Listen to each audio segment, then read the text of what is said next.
vu que nos médecins, on les aura via la map. C'est-à-dire que si, par exemple, le médecin est à Berlin et qu'il y a un colloque à Berlin, il sera au courant. Donc, c'est à peu près tout. Il y a le profil, évidemment, voilà. Donc, alors, pour s'inscrire, justement, on demandera quelques informations aux médecins et aux étudiants. Par exemple, pour les médecins, on leur demandera justement l'ID de l'ordre des médecins, pour gagner en crédibilité, en fiabilité par rapport au scénario qu'ils vont créer. Voilà. Donc, on va passer justement maintenant à l'application en elle-même. On va laisser notre maître Boudouma faire dans le calibrage.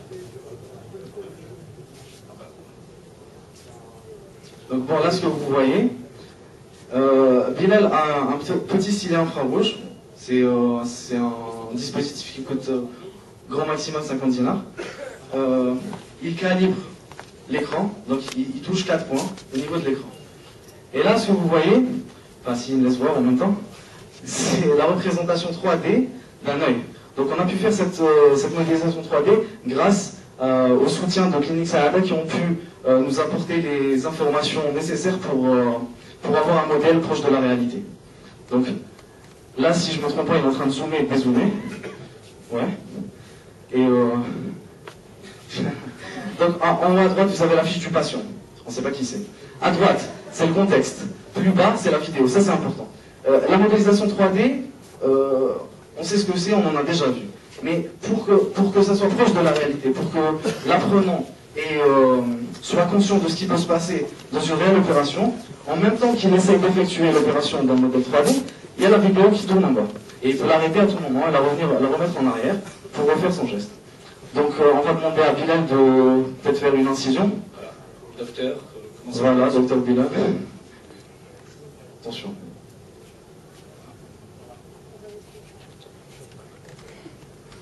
Voilà. Là, ce que vous voyez,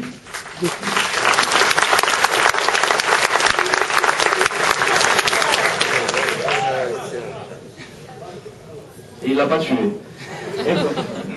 Donc là, cette incision, c'est l'incision que fera le chirurgien expérimenté dans son script, le petit scénario. Le geste est enregistré. Et plus tard, vous verrez que son geste sera comparé avec le geste de l'apprenant. C'est ce qui permet à Sandrine d'apprendre un geste à distance. Pour les besoins de l'Imaging Cup, on a mis la présentation en fait sous format vertical. Mais bon, vu que c'est normalement une opération chirurgicale, techniquement c'est censé être... comme il n'y a pas de caméra pour pouvoir filmer, pour pouvoir montrer au public, donc on l'a mis en vertical. Voilà, c'est un peu plus... Voilà. Dans le cas maintenant de complications, c'est un générateur, on a créé un générateur de complications, on va dire, plus ou moins aléatoire. Pourquoi? Bon, on n'a pas vocation à faire un diagnostic. Par contre, quand on fait une opération chirurgicale, quel que soit le patient, il peut y avoir justement des complications. Et le médecin en chef de l'opération doit prendre une décision. Donc ce qu'on a fait, c'est qu'une petite boîte de dialogue apparaît. Par exemple, le rythme cardiaque du patient augmente terriblement. Que devons-nous faire, docteur? Faire des infirmières virtuelles. Ce qu'il fait, c'est qu'il y a un QCM pour pouvoir répondre, pour ensuite être évalué par un autre médecin. Et on lui laisse une petite boîte de dialogue de justification. Pourquoi? Parce qu'on part du principe que, par exemple, dans une zone de conflit, la bonne réponse serait, je ne sais pas moi, donner du Doliprane à un patient, mais peut-être que, justement, par rapport au contexte, il a donné autre chose, parce que dans ce pays-là, peut-être qu'il n'y a pas de Doliprane, autre chose. Donc on laisse un espace pour la justification du médecin, pourquoi est-ce qu'il a choisi ça? Si vous voyez bien, là, le modèle, on est entré dans l'œil et on a caché certaines parties de l'œil. C'est l'interface de création du script, le scénario dont on vous a parlé. Donc, quand moi, chirurgien expérimenté, je sais, j'en ai pas l'air, je crée mon script, c'est des séquences que je crée pour l'opération. Donc, la première séquence, je vois tout l'œil. La deuxième séquence, je vais effacer ou bien enlever certaines parties pour pouvoir rentrer à l'intérieur. C'est ce que vous voyez là. Ok? On a aussi un cas où, par exemple, le chirurgien se trompe totalement de geste. Dans le cas où il fait vraiment une grosse erreur, on va le voir, on va essayer de faire une erreur. Allez, essaye de faire une erreur, Bilal. Non, c'est bon, j'ai les complications. Essaye de faire une erreur. Fais une erreur. Tu fasses une erreur. Une fois, on me demande de faire une erreur à l'image. Voilà. Scalpel. Voilà. Pardon. Voilà.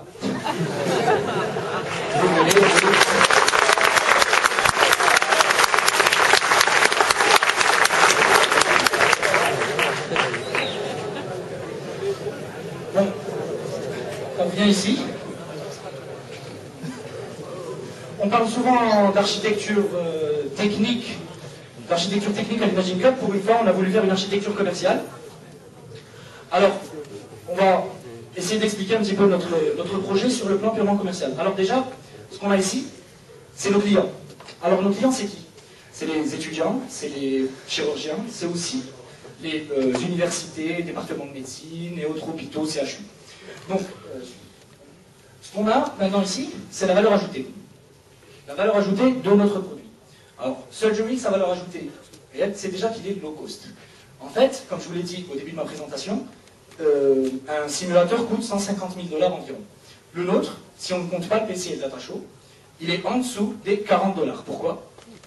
Parce que justement ce stylet, en fait c'est une conception fait maison. Et ça nous a coûté, 50 dinars. Ça nous a coûté 40 dinars. En comptant évidemment tout le tube.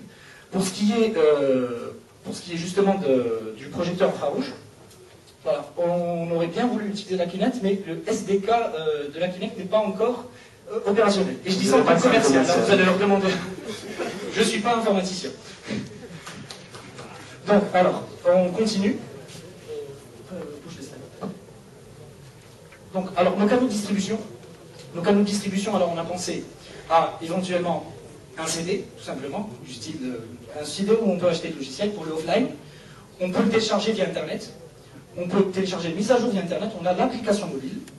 Et aussi, on a pensé pour les départements de médecine et pour les hôpitaux à des bornes. En fait, il y aurait des bornes Surgery qu'on distribuerait, où l'application est déjà mise, comme ça, ils pourront l'utiliser directement. Et continue. Revenue stream. Alors, pour ce qui est du modèle de revenu, comment est-ce qu'on va gagner de l'argent? Au niveau du site web, on a 3 espaces publicitaires, d'environ 200 x 800 le tout. Au niveau de la newsletter, on aura aussi un espace publicitaire. On peut vendre des CD évidemment, mais ce qu'on peut aussi faire, c'est voir avec les ministères de la santé de différents pays, à partir d'un certain budget, on leur monnaie l'application. Pourquoi? Parce qu'en dessous d'un certain seuil, on a décidé que les ministères et autres départements de médecine ne seraient pas des clients, mais seraient en fait des partenaires, qui seront de l'autre côté. Donc les clés de la réussite pour Surgery, c'est des partenaires, donc des partenaires qui pourraient nous aider à vraiment réaliser ce projet et à le développer, à lui donner une dimension internationale, c'est avant tout les ONG. Donc des organisations comme l'OMS ou l'UNICEF pourraient vraiment subventionner le projet et le distribuer aux organismes qui en ont besoin, donc les universités, les CHU. On a aussi donc, notre activité clé et nos ressources clés. Donc les ressources clés de Surgery, elles sont 3. La première, c'est les données, les informations métiers. Ça, c'est du technique, c'est un informaticien qui parle. Et c'est tout ce que peuvent apporter les chirurgiens en ce qui concerne les supports de cours, le conseil, quand ils répondent aux questions dans la plateforme web. Ça, c'est très important. Ça peut influer sur la réussite du projet.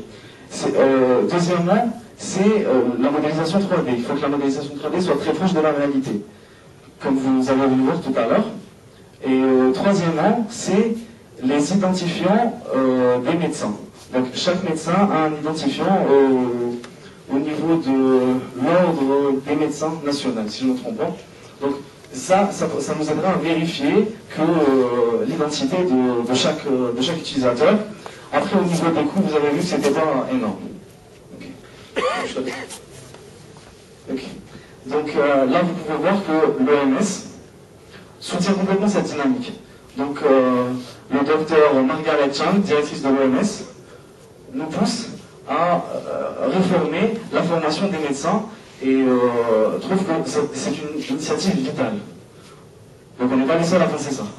Et il n'y a pas que le docteur Chan qui pense ça, on a aussi pu avoir le soutien d'autres professionnels. En plus des gens de la clinique Sarada, qu'on remercie encore une fois, on a eu un entretien avec le professeur Hamdaoui du CHU de Douala, et le docteur Agli, spécialiste maxillofacial et chirurgie plastique.